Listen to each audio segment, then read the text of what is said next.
Hey, welcome to our deep dive into the weird, wonderful, and honestly sometimes baffling world of English idioms. They're kind of like a secret code that native speakers use all the time, and today, we're gonna crack it. You know that feeling when you're in a conversation and someone says something that, if you take it word for word, makes absolutely no sense at all? You just kind of nod along, but inside you're thinking, wait, what on earth did they just say? Take this one for example. He's just flogging a dead horse. It paints a picture, right?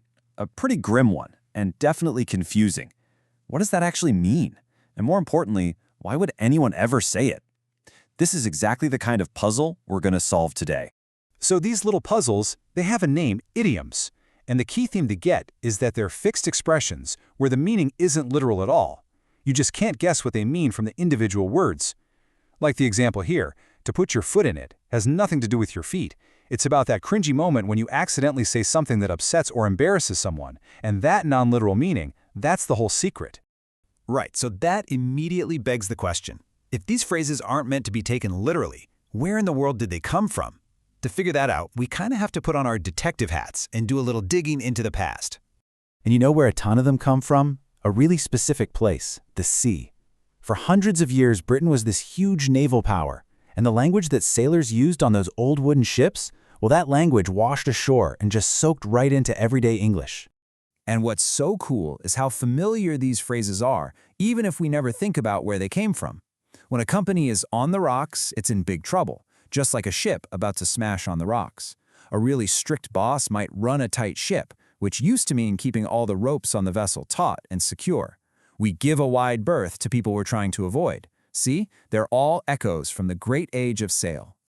Oh, and this is a perfect example of that connection. If another ship sailed between you and the wind, it would literally take the wind out of your sails, and you'd be stuck, dead in the water. Today, we use it for that feeling when someone's confidence just gets completely crushed in an instant. The physical origin is still right there in the phrase. Okay, let's switch gears to another huge source for these things, war. Believe it or not, the language of the battlefield has pretty much marched straight into our offices and our homes. We're constantly describing our careers and challenges using these metaphors of conflict. Just listen to these. When you make a really dumb mistake that hurts you, it's like you've shot yourself in the foot. If you back down from an argument, you beat a retreat. And someone who's absolutely furious, they are on the war path. It's like, in our language at least, we're always ready for a fight. Here's another great one. For a soldier, their baptism of fire was their very first time in battle, under enemy fire. You can imagine, a terrifying, life-changing experience.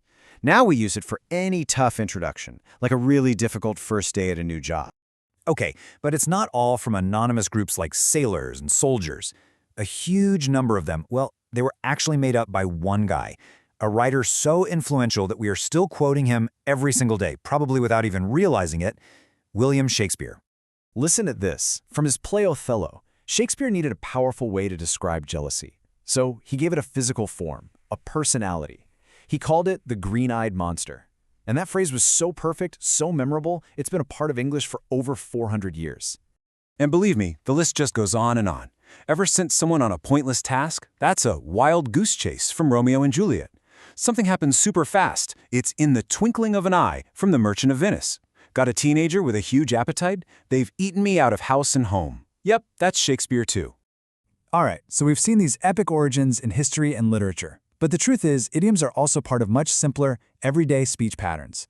They're basically hiding in plain sight, and I guarantee you use them way more than you think. Let's break down two of the most common ways they sneak in. First, you've got similes. You know, those comparisons using as or like. And then there are binomials. These are pairs of words always joined by something like and or, and their order is totally fixed. You'd never say tidy and neat, right? It just sounds wrong. It has to be neat and tidy. And once you know what to look for, oh man, you see them everywhere. Someone's feeling great, there's as fresh as a daisy. A project is inconsistent, it's hit and miss. And when you're fed up, you're sick and tired of it all. These aren't just random words. They're like pre-built Lego blocks of language we use to make our speech sound natural. But here's a really important thing to remember. Language isn't some dusty old book in a museum. It's alive. It breathes. It changes. And that means new idioms are constantly being born, while some of the older ones just slowly fade away.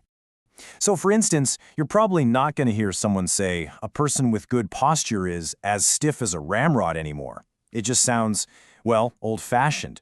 But on the other hand, you totally say that a forgotten issue has fallen off the radar, an idiom that could only exist now in the modern age.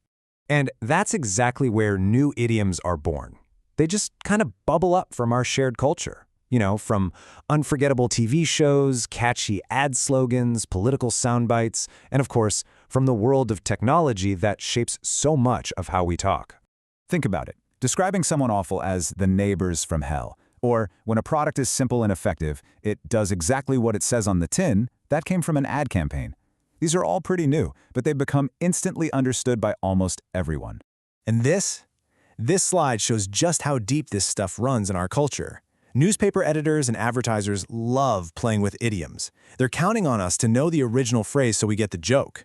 When opticians can't see eye to eye, it's a clever little wordplay that works on two levels. It's brilliant. All right, so we've been on this journey, right? We've seen where idioms come from, how they work, how they're born. But what's the point? I mean, beyond just being interesting trivia, why should you even care about any of this? Well, it actually boils down to three really big things. First off, using idioms correctly is a huge sign of fluency. It just makes your English sound way more natural. Second, they're like a secret window into the culture and history of the language. And finally, they just show how incredibly creative and playful and metaphorical we can be with words. And all of this leaves us with one last really cool question to chew on. Think about the slang we use right now, the memes we share, the phrases that come from our digital lives. Which of those will just disappear? And which ones are going to stick around to become the common, everyday idioms of the future? What will people 100 years from now be saying that started right here, with us?